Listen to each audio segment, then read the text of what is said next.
नमस्कार विद्यार्थी मित्रांनो, आपलं स्वागत आहे DBN एक्झाम या यूट्यूब चॅनलमध्ये. आज आपण घेऊन आलेले मोस्ट इम्पॉर्टंट प्रश्न जे येणाऱ्या परीक्षेसाठी खूप महत्त्वपूर्ण आहे. मित्रांनो, तुम्हाला प्रत्येक प्रश्नासाठी 5 सेकंदाचा वेळ देण्यात येईल. तुमचे प्रश्न किती बरोबर येत आहे ते नक्की कमेंट करून सांगा. चला मग आपण स्टार्ट करूया. पहिला प्रश्न आहे, क्षेत्रफळाच्या दृष्टीने भारताचा कितवा क्रमांक लागतो? तर या प्रश्नाचे करेक्ट उत्तर ऑप्शन क्रमांक 4 7वा. क्षेत्रफळाच्या दृष्टीने भारतात 7वा क्रमांक लागतो, त्यामुळे प्रश्नाचे करेक्ट उत्तर ऑप्शन क्रमांक 4 आहे. प्रश्न क्रमांक 2 आहे, भारत बांगलादेशमध्ये खालीलपैकी कोणती सीमा आहे? तर प्रश्नाचे करेक्ट उत्तर ऑप्शन 1 रेड क्लिफ सीमा. भारत बांगलादेशमध्ये रेड क्लिफ सीमा लागते, त्यामुळे प्रश्नाचे करेक्ट उत्तर ऑप्शन 1 आहे. प्रश्न क्रमांक 3, भारताच्या माध्यमातून किती राज्यातून कर्कवृत्त जाते? भारताच्या माध्यमातून किती राज्यातून कर्कवृत्त जाते? तर या प्रश्नाचे करेक्ट उत्तर ऑप्शन क्रमांक 2 8. मिझोरम, त्रिपुरा, मध्य प्रदेश, झारखंड, राजस्थान, गुजरात आणि छत्तीसगड आणि पश्चिम बंगाल या राज्यातून कर्कवृत्त जाते, त्यामुळे प्रश्नाचे करेक्ट उत्तर ऑप्शन क्रमांक 2 आहे. प्रश्न क्रमांक 4 आहे, भारतीय ऑलिम्पिक संघाची स्थापना कधी झाली? तर या प्रश्नाचे करेक्ट उत्तर ऑप्शन क्रमांक 1 1927मध्ये भारतीय ऑलिम्पिक संघाची स्थापना झालेली आहे, त्यामुळे प्रश्नाचे करेक्ट उत्तर ऑप्शन क्रमांक 1 आहे. मित्रांनो, तुम्हाला व्हिडिओ आवडत असेल तर नक्की लाईक करायला विसरू नका आणि आतापर्यंत चॅनलला जॉईन झाला नसेल तर सर्वात प्रथम जॉईन करा. असेच नवीन नवीन व्हिडिओ आपल्यापर्यंत पोहोचत राहील. प्रश्न क्रमांक 5 आहे, सर्वात हलके मूलद्रव्य कोणते? तर या प्रश्नाचे करेक्ट उत्तर ऑप्शन क्रमांक 2 हायड्रोजन. हायड्रोजन हे सर्वात हलके मूलद्रव्य आहे, त्यामुळे प्रश्नाचे उत्तर ऑप्शन 2 आहे. प्रश्न क्रमांक 6 आहे, जिल्हा पातळीवर महसूल विभागाचे प्रमुख अधिकारी कोण असतात? तर या प्रश्नाचे करेक्ट उत्तर ऑप्शन 2 तहसीलदार. जिल्हा पातळीवर महसूल विभागाचे अधिकारी हे तहसीलदार असतात, त्यामुळे प्रश्नाचे करेक्ट उत्तर ऑप्शन क्रमांक 2 आहे. प्रश्न क्रमांक 7 आहे, संविधान सभेची पहिली बैठक कधी झाली होती? तर या प्रश्नाचे करेक्ट उत्तर ऑप्शन 1 9 डिसेंबर 1946मध्ये संविधान सभेची पहिली बैठक झालेली होती. मित्रांनो, तुम्ही पण उत्तर देण्याचा प्रयत्न करा. प्रश्न क्रमांक 8 आहे, भारताचा 94 ग्रँड मास्टर कोणाला पहिला खेळाडू ठरलेला आहे? कोण पहिला खेळाडू ठरलेला आहे? भारताचा आसाममधला 94 ग्रँड मास्टर कोण पहिला खेळाडू ठरलेला आहे? तर या प्रश्नाचे करेक्ट उत्तर ऑप्शन क्रमांक 1 महेक चक्रवर्ती. महेक चक्रवर्ती हा भारतात आसाममधला आहे 94 ग्रँड मास्टर पहिला खेळाडू ठरलेला आहे बुद्धिबळामध्ये. प्रश्न क्रमांक 9 आहे, कलादेवी राष्ट्रीय उद्यान कोणत्या राज्यामध्ये आहे? कलादेवी राष्ट्रीय उद्यान कोणत्या राज्यामध्ये आहे? तर या प्रश्नाचे करेक्ट उत्तर ऑप्शन 2 राजस्थान. राजस्थानमध्ये कलादेवी राष्ट्रीय उद्यान आहे. प्रश्न क्रमांक 10 आहे, मेटा जीवन गौरव पुरस्कार 2026ने कोणाला सन्मानित करण्यात येणार आहे?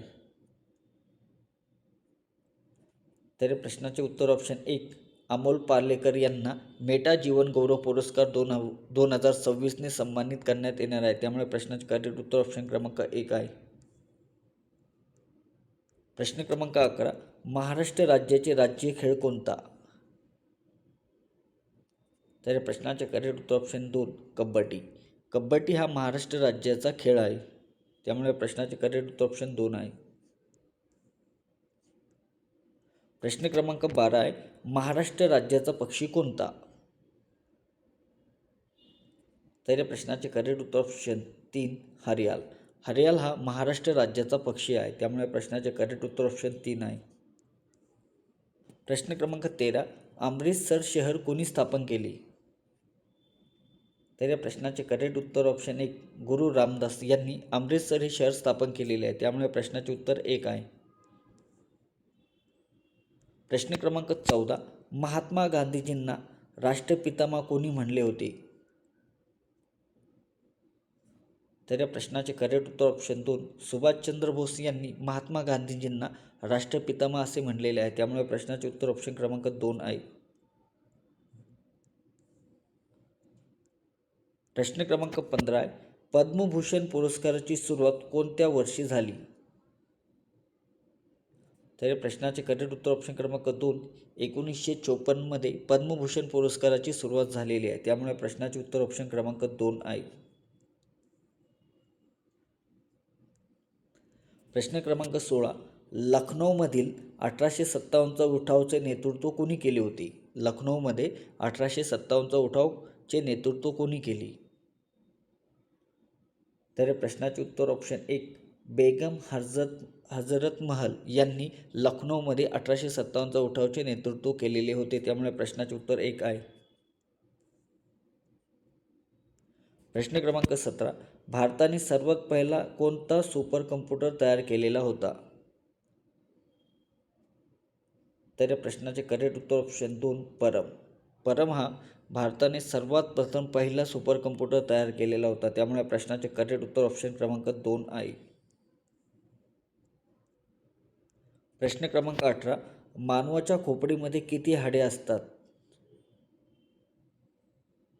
तर या प्रश्नाचे करेक्ट उत्तर आहे ऑप्शन 2, 22. मानवी खोपडीमध्ये 22 हाडं असतात. मित्रांनो, ऑप्शन चुकीचे आहे. प्रश्न क्रमांक 19, गाय हा कोणत्या देशाचा राष्ट्रीय प्राणी आहे? तर या प्रश्नाचे करेक्ट उत्तर ऑप्शन सी, नेपाळ. नेपाळचा हा गाय राष्ट्रीय प्राणी आहे. त्यामुळे प्रश्नाचे करेक्ट उत्तर ऑप्शन सी आहे.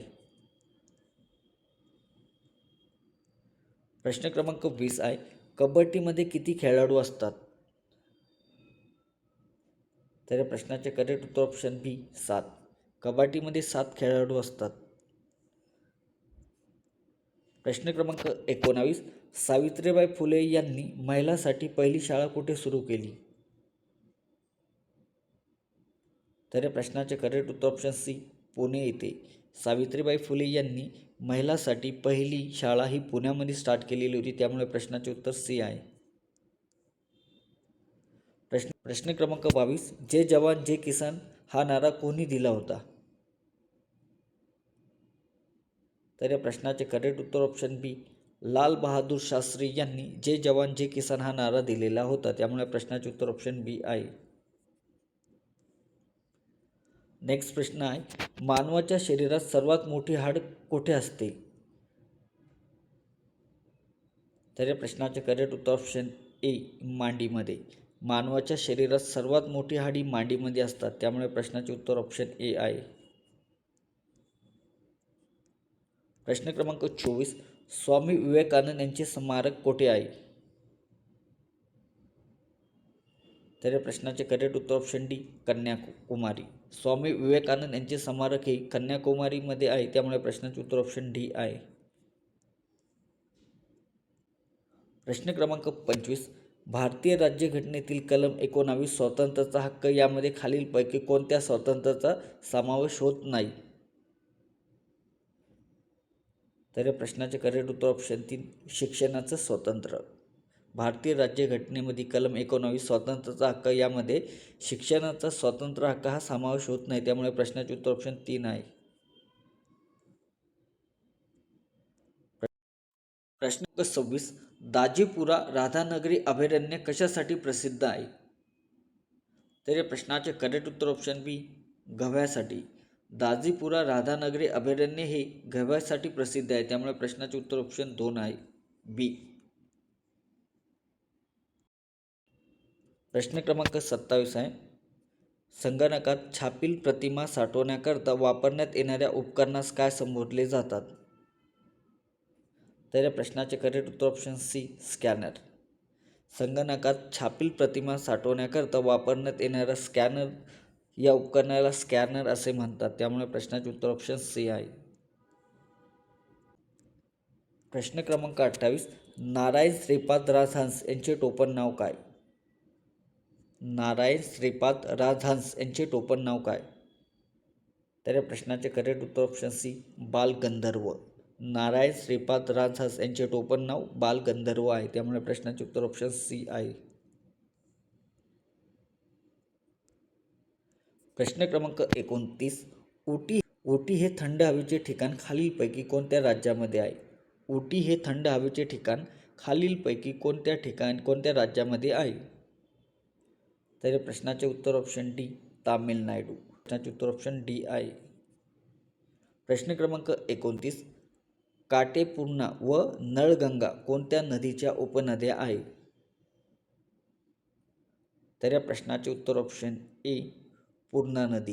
काटेपूर्ण व नळगंगा ह्या पूर्णा नदीच्या उपनद्या आहेत, त्यामुळे या प्रश्नाचे करेक्ट उत्तर ऑप्शन ए आहे. मित्रांनो, तुम्हाला व्हिडिओ आवडत असेल तर नक्की लाईक करायला विसरू नका आणि आतापर्यंत चॅनलला जॉईन झाला नसेल तर सर्वात प्रथम चॅनलला जॉईन करा.